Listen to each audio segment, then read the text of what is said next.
안녕하십니까 여러분. 깐깐철학의 김봉현입니다. 제가 제1편에서는 이기적 유전자의 전략적 선택에 대해서 소개를 해드렸습니다. 그리고 제2편에서는 이기적 유전자의 불멸의 도덕 법칙에 대해서 설명을 드렸습니다. 그리고 오늘 제3편 이기적 유전자와 최후의 승자에 대해서 여러분께 소개해 드리도록 하겠습니다. 먼저 앞에 살펴본 제1편과 제2편의 결론을 잠시 말씀드리겠습니다. 이기적 유전자는 리차드 도킨스 교수의 저서로서 세계적인 반향을 불러일으켰습니다. 요지는 진화의 주체는 개체이며 유전자는 생존과 번식을 위해서 프로그램되어 있다는 것입니다. 그리고 개체는 유전자를 실어 나르는 도구 또는 기계에 불과하다는 것입니다. 다윈은 진화론에서 자연이 선택한다고 했지만 인간은 자연이 선택하는 것이 아니라 인간이 선택합니다. 지능의 발달 때문입니다. 인간의 선택은 그냥 선택하는 것이 아니라 시뮬레이션에서 이기적 유전자의 생존과 번식이라는 프로그램이 제일 잘 작동할 수 있도록 전략적으로 선택하고 그 선택을 행동으로 옮기는 행위를 하게 됩니다. 이렇게 인간과 인간 사이에서 벌어지는 행위들 간의 충돌에 대하여 어떠한 행위가 선한 행위인가, 다시 말하면 어떠한 행위가 도덕적인가에 대하여 해석하는 것이 윤리학 또는 도덕철학입니다. 윤리학 또는 도덕철학에는 규범적인 것과 메타적인 것이 있는데 규범적 도덕은 메타적 질문에 답을 하기가 어렵습니다. 따라서 규범적인 도덕과 메타적인 도덕 모두에 대하여 답할 수 있는 과학적이면서 보편적인 답변을 구하고자 한 것이 이기적 유전자의 불멸의 도덕 법칙입니다. 결론은 인간의 행위가 이기적 유전자의 이익 극대화가 이루어지는 전략적 선택에 의한 것이면 도덕적이라는 것입니다.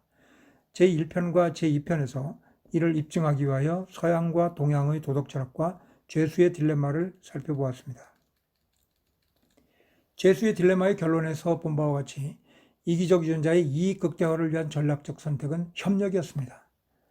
따라서 협력이 도덕적 가치를 가져야 한다는 결론에 도달한 것입니다. 협력이라는 도덕적 가치뿐만이 아니라 도덕적이라고 불리는 모든 가치들은 이기적 유전자의 이익 극대화를 위한 전략적 선택인 것입니다. 다시 말하면 서양의 덕, 동양의 선, 그리고 인 등과 같은 모든 도덕적 가치들은 바로 이기적 유전자의 이익 극대화를 위한 전략적 선택에 의한 행위라는 것입니다. 여기에는 남을 돕는 행위, 남의 아픔에 공감하는 행위, 희생하는 행위, 이러한 것들이 모두 포함됩니다. 이를 진화론적 차원만이 아니라 경제학적으로 설명할 수 있는 이론들이 한계 효용 체감의 법칙과 파레토 최적 이론입니다. 한계 효용 체감의 법칙으로 설명해 보겠습니다. 자신이 가지고 있는 재화를 소비하면서 한계 효용 체감으로 인하여 한계 효용이 제로가 되는, 그리고 남는 재화를 다른 사람에게 자발적으로 양도하는 협력을 하게 되면 이를 양도받은 사람의 효용이 증가하게 되고 공동체 전체적인 효용과 후생이 증가하게 되어서 공동체 전체의 이익이 증가하게 되는 것입니다. 따라서 모든 사람의 한계 효용이 제로가 되는 상태로 재화가 자발적으로 이동하는 전략적 선택은 이익을 극대화하게 되며 이는 도덕적인 행위가 되는 것입니다. 즉 재화를 자발적으로 이동시켜야 한다는 것입니다. 따라서 이기적 유전자의 이익 극대화를 위한 전략적 선택에 의한 행위들은 규범적으로도 그리고 메타적으로도 도덕적 가치라고 말할 수 있으며 이는 하나의 보편적인 기준이 되는 것입니다. 존 롤스의 정의론, A Theory of Justice, 이 정의론은 행위의 도덕보다는 제도의 도덕에 대해서 설명하고 있습니다. 행위의 도덕은 자발적이지만 제도의 도덕은 강제적입니다. 존 롤스가 주장하는 분배의 정의는 사회계약론에 근거하고 있습니다. 사회계약론은 우리가 하나의 공동체를 만들어서 살고 있는데 공동체 구성원들은 서로 간에 일종의 계약을 하였다고 가정하는 것입니다. 이 계약에 내가 동의하였는지 안 했는지는 중요하지 않습니다. 따라서 국가의 결정은 자신이 동의를 하든 안 하든 관계없이 동의한 것으로 간주하는 것입니다. 국가의 결정에 반대하게 되면 계약 위반으로 처벌받게 됩니다.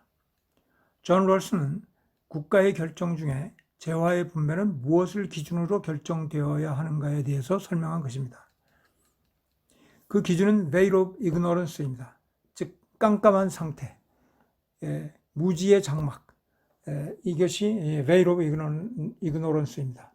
즉 자신의 성별, 재산 정도, 재능 등에 대하여 전혀 알지 못하는 원래 상태, 오리지널 포지션, 이 원래의 상태에서 분배의 제도를 정하는 것이 가장 공정하기 때문에 정의롭고 도덕적인 분배 제도라고 하는 것입니다. 그래서 롤스의 정의론을 공정으로서의 정의, justice as fairness라고 합니다. 롤스는 veil of ignorance에 의하여 마련된 제도는 가장 어려운 환경에 처한 사람을 최대한 배려하는 제도가 될 것이며 이 제도가 정의로운 분배 제도라고 하였습니다. 복지국가의 이론적 근거를 제공해주고 있습니다. 그러나 롤스의 정의로운 분배 제도는 도덕법칙이라고 하기는 어렵습니다.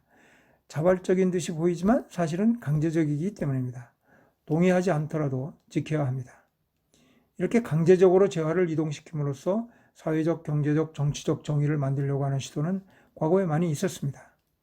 왕조 시대에 왕의 자의적인 결정에 의해서 강제적 배분이 이루어지곤 하였죠. 근대 와서는 공산주의가 대표적입니다. 칼 마크스의 이론을 실천하려는 일부의 지식인들이 혁명을 일으켜서 집권하고 잘 사는 사람들의 부를 강제로 그렇지 못한 사람들에게 배분하는 방식을 취한 것입니다. 공산주의가 종료된 현대에 들어와서도 마찬가지입니다. 모든 국가들이 강제적 배분을 하게 됩니다. 다만 국가의 형태에 따라서 분배율의 차이가 있을 뿐입니다. 이 분배율의 차이는 국가 권력을 책임지는 권력자의 이념적 성향에 따라서 달라질 뿐입니다. 자유주의적 이념과 사회주의적 이념의 차이에 따라서 적게 뺏어서 적게 나누어지는지 많이 뺏어서 많이 나누어주는지의 차이입니다. 자유주의는 가능한 적게 개입해서 적게 뺏는 것이고 사회주의는 가능한 많이 개입해서 많이 뺏는 것입니다. 그래서 많이 주는 것입니다. 미국의 공화당과 민주당의 차이가 여기에 있습니다. 한국에서도 마찬가지입니다. 그러나 이는 도덕법칙에 관한 것은 아닙니다. 앞서 말씀드린 대로 자발적이지 못하기 때문입니다. 내가 생산한 재화를 나의 자발적 의지에 의하지 않고 국가가 개입해서 가져가고 국가가 나누어 주는데 동의하지 않는 사람들이 있습니다. 그러한 사람들이 존재하는 한 부의 재분배가 사회 공동체 전체의 이익을 극대화시켜 주지는 못합니다. 이익 극대화가 이루어지지 않으면 그 방식은 도덕적이지 못합니다. 2000년 전에 예수라는 사람이 있었습니다. 그는 국가 권력에 의하여 패배를 당하였고 죽음을 당하였습니다. 예수는 내 이웃을 내 몸과 같이 사랑하라는 사랑의 메시지를 들고 이 세상에 왔으며 그 사랑의 메시지를 실천하고 이 지구상에서 사라졌습니다. 그를 죽인 당시 유대 제사장들은 승리자로 여겨졌을 것입니다. 예수가 전달하려고 선택하였던 사랑의 메시지는 실패한 선택인가요? 그렇지 않습니다. 그가 남긴 사랑의 메시지는 2000년이 지난 오늘날에도 계속되고 있습니다. 연말연시에 자선 낭비에 손을 넣는 수많은 작은 예수들을 볼 수 있습니다. 자신의 재화를 자발적으로 남에게 이전시켜 주는 것입니다. 예수는 하나의 거대한 메타포입니다. 그 메타포는 사랑을 상징합니다. 사랑은 국가라는 권력을 대신하여 사람들의 부를 재분배하게 됩니다. 그 과정은 평화롭고 눈부십니다. 자랑스럽고 대견합니다. 내가 왜 그 돈을 내놓았지 하고 땅을 치는 사람은 없습니다. 그러한 사람들의 숫자가 늘어날수록 사회적 이익과 효용 전체가 증가하게 됩니다. 사회 공동체 전체 구성원들이 그러한 행동을 하게 되면 공동체 전체의 이익과 효용이 극대화됩니다. 이기적 유전자의 이익 극대화를 위한 전략적 선택은 자발적인 협력, 자선, 이웃 돕기 등입니다. 이러한 선택에 의한 행동들이 선한 행동이라고 간주되는 이유입니다. 그러한 자발성이 사회 공동체 전체에 나타난 사례가 제2편에서 소개드린 사도행전의 제2장 44절부터 47절까지입니다. 믿는 사람은 모두 함께 지내며 모든 것을 공동으로 소유하였다. 공동으로 소유하였답니다. 그들은 재산과 소유물을 팔아서 모든 사람에게 필요한 대로 나누어 줬다. 필요한 대로 나누어 준 것입니다. 그리고 날마다 한 마음으로 성전에 열심히 모이고 집집이 돌아가면서 빵을 떼며 순전한 마음으로 기쁘게 음식을 먹고 하나님을 찬양하였다. 그래서 그들은 모든 사람에게서 호감을 샀다. 주님께서는 구원받는 사람을 날마다 더하여 주셨다. 사도행전의 이러한 자발성은 소위 하나님의 성령이 임하였기 때문에 나타난 것입니다. 하나님을 믿지 않는 사람들에게는 나타나기가 쉽지 않습니다. 그래서 결국 교육에 의하여 그러한 자발성을 길러줄 수가 있고 자발적인 사람들을 격려해 줌으로써 그러한 사람들의 숫자를 늘리려고 하는 것입니다. 성선설이 됐든 성악설이 됐든 관계없이 교육을 중시합니다. 교육을 통하여 그러한 자발성을 길러줄 수 있다면 그러한 교육을 강화해야 합니다. 이러한 교육을 도덕교육이라고 하고 세계시민정신교육이라고 합니다. 성경의 디모데전서 6장 17절부터 18장에서도 이러한 교육의 필요성을 제시하였습니다. 소개해드리겠습니다. 내가 이 세대에서 부한 자들을 명하여 마음을 높이지 말고 정함이 없는 재물에 소망을 두지 말고 오직 우리에게 모든 것을 후히 주사 누리게 하시는 하나님께 두며 선을 행하고 선한 사업을 많이 하고 나누어 주기를 좋아하며 너그러운 자가 되게 하라. 이 가르침입니다. 다윈의 진화론은 우리에게 중요한 교훈을 가르쳐 주었습니다. 자연 선택을 받은 개체가 어떠한 이유에서든 이타적인 특질을 가지고 있고 이 개체가 다른 개체들에 비하여 생존하고 번성할 가능성이 많아진다면 그러한 특질을 가진 개체들이 점차 우세하게 되고 나중에는 모든 개체들이 그러한 특질을 가지고 태어나게 될 수 있다는 것입니다. 한국인들에게는 정이 많다고 합니다. 남이 어려움에 처하면 도와주는 특질이 있습니다. 우리나라 사람들이 해외에서 자원봉사하는 비율이 미국 다음으로 많다고 합니다. 지극히 이상한 현상입니다. 그러나 사실입니다. 우리 한국 사람들이 정이 많은 특질은 유전적으로 물려받은 것입니다. 그러한 사람들이 한국 사회에서 번성하였고 유전되고 더 많은 정이 다음 세대에서 번성하게 된 것입니다.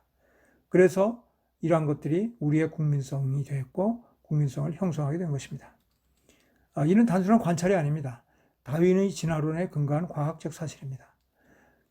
이렇게 개체의 특질은 자연 선택을 받게 되고 그 자연 선택을 받은 개체의 특질이 번성하고 대를 잇고 다음 세대에서 더 많은 개체들이 그러한 특질을 보유하게 되면서 국가 전체의 국민들의 개성을 형성하게 되는 것입니다. 이기적 유전자의 이익 극대화를 위한 전략적 선택을 하는 것이 도덕법칙입니다. 그러한 도덕법칙에 따라서 행동하는 개체들이 사회에서 선택을 받고 더욱 번성하여 유전하게 되면 언젠가는 사회 공동체 전체가 그러한 유전자를 가진 개체들로 이루어지게 됩니다. 그러한 개체들로 이루어진 사회 공동체가 바로 자발적인 부의 재분배를 달성하는 공동체가 될 것입니다. 그러한 공동체가 바로 예수가 꿈꿨던 너의 이웃을 너의 몸과 마찬가지로 사랑하는 그러한 공동체가 될 것입니다. 그러한 공동체가 이룩된다면 그 공동체는 지상의 천국이 될 것입니다.